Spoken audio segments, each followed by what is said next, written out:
Hi, I'm Angela Morton with Recovery's NWPA grant projects addressing substance use in rural areas of Northwest Pennsylvania.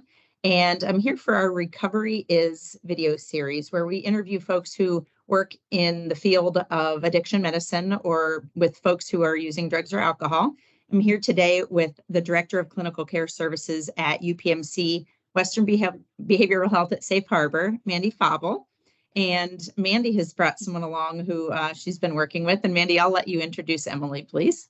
Yeah, so Angela, it's really nice to be here as always. I am Mandy Fauble, and I am the project director for the grant consortium and grant activities that Angela was talking about. And I am very delighted to introduce everyone to someone that I just met. Emily, tell us a little bit about you and your background, and then I can't wait to talk about some of the cool things that you are doing in your area that really resonate with what we're doing here. Thank you both for having me. So like Mandy said, my name's Emily Lam. I'm a third-year medical student at WVU School of Medicine. I'm currently on the Charleston campus right now, and I have been interested in psychiatry since starting medical school, but recently have become more excited about child and adolescent psychiatry and addiction psychiatry, how they work together and how they can both be used to prevent and treat the cycle of addiction. So we were just talking, prior to hitting that record button about people might wonder, oh, this is a local cable channel. Why are we talking to someone from West Virginia?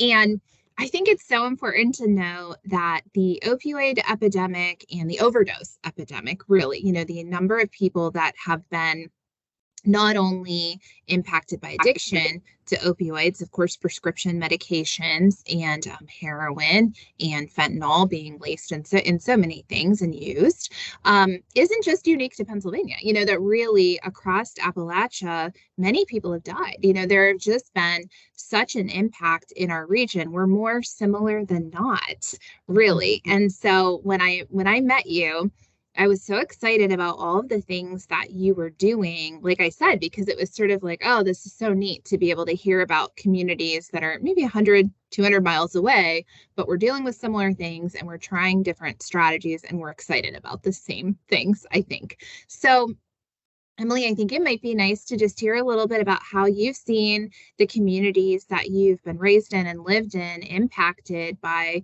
opioids and the overdose epidemic. And then I have some other just questions that I want to run by you. Yeah, absolutely. So I went to undergrad in Huntington at Marshall University. And while I was there, I was a Young Life leader for middle schoolers. So Young Life is like a Christian outreach, meet you where you're at, kind of just do life with you. So I spent a year going to the mall with teenage girls and like middle schoolers and all the angst, becoming their friends and getting ice cream with them. And what I learned in that time was that so many of them were affected by substance use disorder. Most of them were being raised by their grandparents. Most of them their parents had either overdosed or were in jail. And a lot of them, because of the burden that was on their family, were raising themselves effectively and raising their younger siblings. And so that was when I started really thinking about how substance use disorder was not only affecting the people that had this illness, but also the entire community, and how this was kind of perpetuating by causing trauma in younger kids.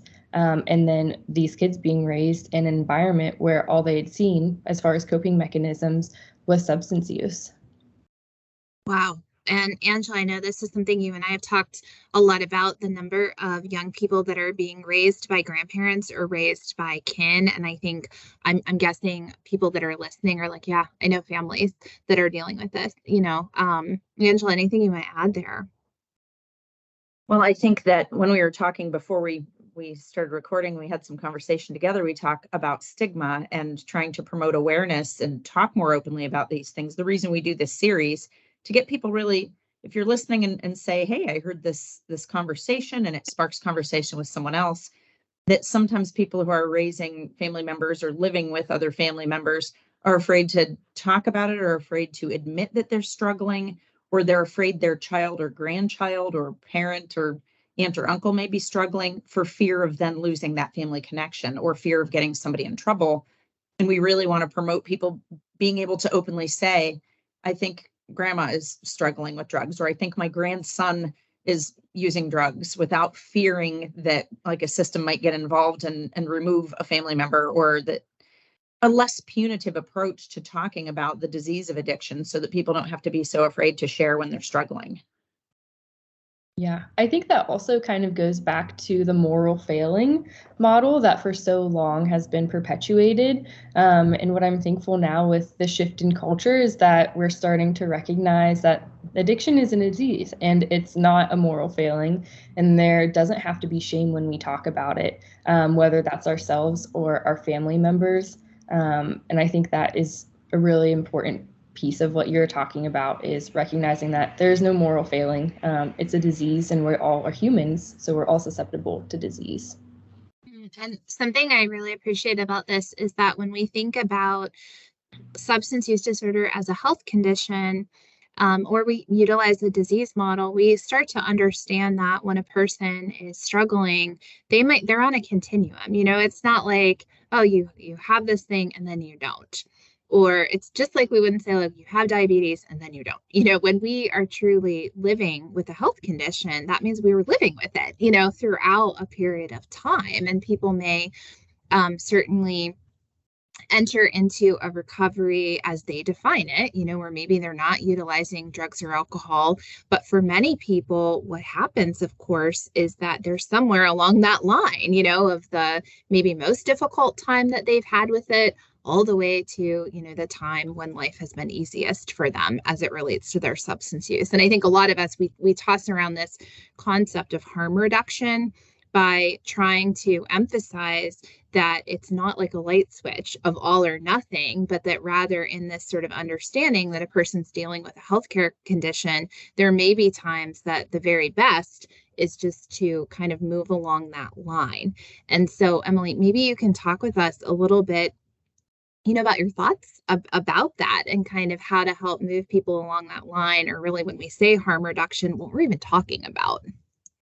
That is a great question. So I think harm reduction is awesome. And I think that a lot of people get excited talking about it, but kind of just defining it. What are we actually talking about? Because it sounds really great, but the reality is harm reduction is accepting people where they're at. It's meeting them where they're at, even when that's hard, even when that's not super pretty, and it's welcoming them in a non-judgmental way, and doing what you can to kind of provide them the resources that they're ready for. It's allowing them to be the boss of their life, allowing them to tell you what they need and respecting that. And so what that looks like practically, we'll start there. So in Charleston, where I'm at right now, we have a harm reduction group here. SOAR is the body that organizes it, but it's basically a large body of volunteers. We meet on the third Wednesday of every month. So last night was our meeting for February. And it is honestly, it's a blast. It is so much fun. So what we do is we meet in a gym at a local church, and we have a bunch of different tables set up around the gym. So I work at the healthcare table. We provide wound care. Typically, there's a nurse practitioner or a physician there, and then there are medical students. And so people can come up if they have infected injection sites or if they've had a kidney stone. Some people have had UTIs that have gotten really bad just because they don't want to go to the emergency department because they've had such negative experiences. So a whole range of things. People can come up to our table. And then there are also tables. We had attorneys there last night if people were having issues with the law. Typically, we also have a table that hands out clean needle kits. So in Charleston in 2018, I believe harm reduction was like really targeted, and it was made illegal for us to do needle exchange programs here, which was really disappointing because at the same time, we are also this epicenter of hepatitis and HIV and all of the things that come with criminalizing harm reduction. And so in a way to combat the criminalization, we are giving out bleach and water kits so that people can clean the needles that they do have. And so I mentioned a few of the tables, but we also recently added a psychiatry psychotherapy table, which is really exciting because, as we know, a lot of people with mental health disorders can go to substances to cope. There's also typically that last night there was a haircut station, which was really exciting for people. And then we also have a home cooked meal. So I know I'm missing a lot of other really cool booths. Like there's a booth if you're having issues getting SNAP. So yeah, I'm missing. Your mind is blown, and you can see my mouth going, wow. Like what a great variety of things that that people don't think might be a necessity. Something like just being afraid to go to a doctor because you're struggling and you're afraid to talk about it, or afraid you'll be asked, or or because all of those things prematurely, and you've kind of been treated poorly. And I think all these different booths kind of represent, when we see someone with substance use, it can be our first natural instinct sometimes to be like, we need to address the substance use, right? Like, especially as healthcare providers, we know how harmful and detrimental that can be to health. But the reality is a lot of these people are like, their number one priority is it's 32 degrees outside and I don't have anywhere to sleep. So they're not going to be able to address their substance use when all they can think about is the fact that they need somewhere to sleep, right? Like, so kind of addressing, so going back to what harm reduction is addressing what people need help with and what they're ready for. Because if we can address the fact that we can give you a sleeping bag, right? Like we did a raffle of sleeping bags last night, maybe then you'll have a nice warm place to sleep and you'll be able to have that conversation and be ready to talk about, oh, this really hard thing. Because we all have really hard things to talk about in our lives. And I personally have never been hungry, cold, and tired and wanted to have a really hard conversation. That is not how I function. I don't think that's how many of us function. And so I really enjoyed these events because they give us an opportunity to just address these needs that people have, which sometimes allows us to go a step further and say, hey, I've talked to you the last few months. Tell me about what's going on. And then you can kind of connect them to the recovery program that we have there, the health rate that we have there, the different MAT providers that are around. And sometimes it's just, I'm not ready to talk about it, but I'm really glad you're here and it's good to see you. And so sometimes it goes either way. And that is the beauty of harm reduction, is that it's on those people's terms and you're building friendships. And another thing is just that, like, sometimes we think that talking, and I know I'm talking a lot, but I think that we think talking to people and telling them all this knowledge that we have is what's going to help them. And that's what they really need. But I think what can be more powerful is listening, because they have so much lived experience that through reading all the books that I can read, I'm never going to be able to get. And so listening to their lived experience and will help us kind of figure out where we need to meet them to better serve them.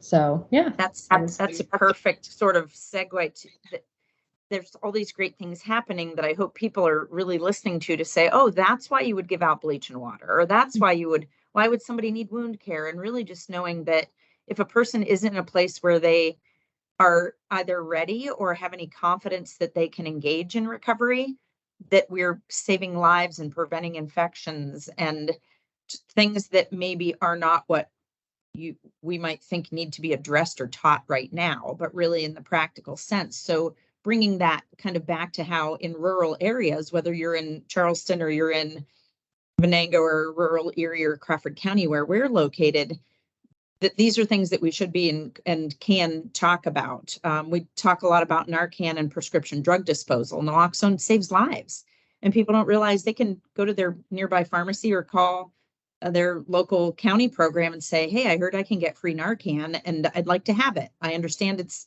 like knowing CPR in case I ever need it, or we need it in a dorm room, or we need it at the library or at a convenience store or on my school bus or at my church, that we really try to promote a broad understanding of here are all these things that we can do together, regardless of what we think somebody might need.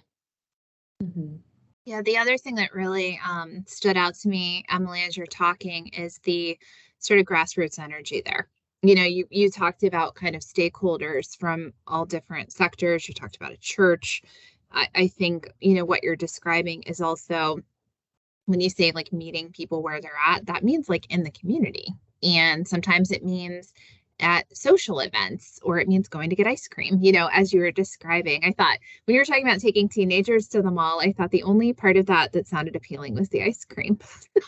But that's really what community impact sometimes takes, is sort of that approach, right? Nothing about us without us. And so truly like engaging the community is so important. And I wonder if you could talk with us a little bit more about your perspective on that and some of the things that you've been involved in that are a little bit more of that grassroots flavor. Yeah. So, bringing this back to PA, right? Because we're all partners in this together. Something that I've found again and again when working with patients is that mental health disorders are special in the way that they are isolating. And so whether it's depression or substance use disorder, our brains are awesome at tricking us into thinking we're alone and kind of drawing us into ourselves, to where not only do we not have the energy to reach out and get treatment, but we also don't have the energy to reach out and tell someone we're struggling. And so I think that it's really important, and I'm really glad we're having this cross-state conversation, because from a minor level, like people are not alone, but also on a state level, we're all struggling with a lot of really similar things. So as far as grassroots kind of efforts, so like I said, this harm reduction group is all local volunteers, and the individuals who started it were just community members. They weren't people who were part of the hospital. They weren't people who were specially trained per se in this. We do have like a social worker on board and stuff like that, but really the people of SOAR are just people who care about the community, and people who live in the community. These are people who say hi when they walk down the street. They're people who know their neighbors. And so I think that is really important to realize, because it can be really intimidating to try and do these things. And the reality is you can be anyone and you can be part of these events, right? So like haircuts last night were huge. It was such an exciting thing. And you might not think as a hairdresser that you have a part of saving someone's life, but if you can be the reason that they show up to this meeting and they get naloxone trained and they get a hepatitis C screening and they get their COVID vaccination at this event, you had a really big part of that. And so I think that it's really important to have these conversations, and realize, yes, these are conversations we need to have in the like hospital and in offices and like outpatient settings, but these are like awesome conversations to be having, just with community individuals, because that's who's made this project happen, and that's who's brought the life to this project. And so that's something that we all have our own little thing that we can love people with, and so I think it's a very transferable model to anywhere rural in PA as well. I love how you wove kind of all of that together with how you were explaining some of those things that you do at the grassroots level. And Mandy, you giving a description of kind of meeting people where they are.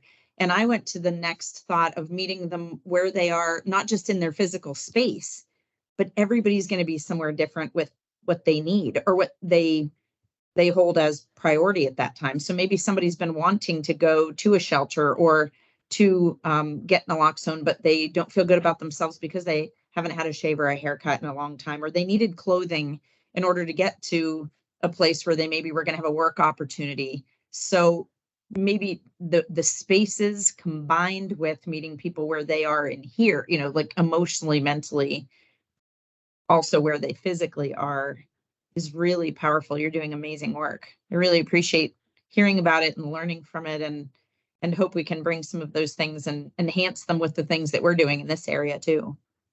And honestly, it has been such an honor and a privilege. Like I feel special for getting to be part of this group. Because I started kind of taking a step back. The reason I got interested in addiction and kind of this kind of work was I did an internship. And the internship equipped me with all these awesome, like, memorized facts of, how substance use works and the nucleus accumbens and the dorsolateral prefrontal cortex, right? And so all these cool things, and it also kind of introduced me to people who were well into their advocacy and well into working with people who were struggling. But I was just a student, and I still am just a student, and I was really excited about learning how to become an advocate. But I didn't know where to start. And so when I was able to kind of join and volunteer with this group, it was really cool because I've learned so much through them, through the group, but also through the people. And so it's been really empowering for me personally just to get the experience of working with and loving these people. And so, yeah, it's been a huge blessing to me too. I love that we're going to, I think, wrap up this conversation with a focus on community and how anyone can be a part of it. I think if there's any takeaway, it's that meeting people where they're at is an expert thing that any community member can do, because that's what being a community member is. And in the behavioral health world, what I can tell our listeners is that overwhelmingly, people that we've met who have gotten into substance use disorder treatment got there because someone suggested it, helped them, really provided that support to make that connection. And it's the same in mental health care. We have a lot of experience helping people with thoughts of suicide, and it's about half and half, people that sort of seek out that help themselves and someone who's helped by another person, and that is something any one of us can do, is to sort of be that bridge in a lot of different ways and be that advocate. And just to bring it full circle, we started, top of the conversation was all about stigma, and part of how we undo stigma is, right, everybody does their part with what they can do in the community. And I know Angela always reminds us that one of the things that we can do is just know where to get help, so that is an important thing, to sort of be an ambassador for what's out there. So Angela, I know you want to bring us home with some conversation about where people can go if they need something. Yes, thanks. That's always really important. I also just want to preface that with addiction does not discriminate. So anybody of any age, surprisingly young, surprisingly old, unsurprising for those of us working in the field, but anybody of any age, any socioeconomic background, any racial or ethnic backgrounds, that anybody can struggle with dependence on even a prescribed medication. So if people are thinking, well, I don't really know those people, we all know people who might be struggling, whether sitting next to us in our doctor's office, in our churches, in our medical programs, counseling, mental health programs, veterans programs. There are people struggling everywhere we look. So anybody who's listening who may feel like they're struggling or know somebody who you'd like to initiate some conversation with, I would lead with not trying to make anybody do anything or not make anyone change the way we think they should, but to say, I heard this great conversation and I'd like to talk to you and get your thoughts about it, because I didn't maybe know that addiction is a medical condition and it's treatable and treatment is available regardless of your ability to pay for it. That most programs work with like managed care, that if you don't have health care, you can still get treatment. So anybody who thinks they can't get treatment, it's available regardless of ability to pay. You can call your local county drug and alcohol program. Just call your county human services office and say, can you connect me to somebody in drug and alcohol? And it starts with a phone call. So call your local county. It's just a phone call. Nobody's trying to tell you what you're going to need to do or have to do. It's a phone call to talk about what's out there for you. There's also a national helpline that is 1-800-662-HELP. And you can also reach us at our project website at www.recoveryisnwpa.org. So do you have any final thoughts, either of you, Mandy or Emily? I just want Emily to move to Pennsylvania. I really enjoyed, but I don't want to take you away from anyone in West Virginia either. I just so enjoyed this conversation and hearing more about your insights and just your positive energy. We all need it. Thank you for being so inspiring, Emily, and for everything that you're doing. Thank you so much for having me. This was so great. Thank you for joining us, Emily, and thank you for joining us for Recovery Is.